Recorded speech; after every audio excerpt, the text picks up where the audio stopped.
So here's my electric fat tire mini bike. Let's see. Came as a rolling kit, and I installed the motor, and we used the jack shaft that was already in there. Added the ammo box. It has a battery box.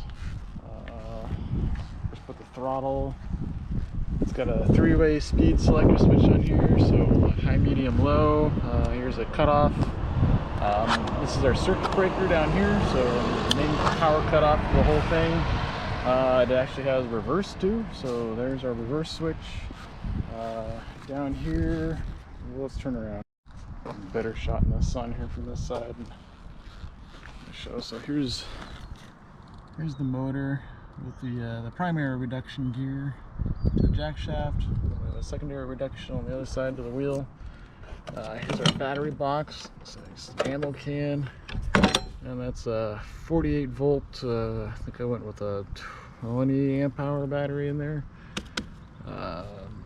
I've got to get the cover for that on there for the electronics, but we've got the cutout on the brakes. If you hit the brakes, it automatically turns off the motor. And the only thing left to do is get that cover to stay on there. And then it has the headlight, but it's got an incandescent bulb in it, which I think probably draws more power than it's worth. So we're going to switch that over to LED. Then I think we'll be all done.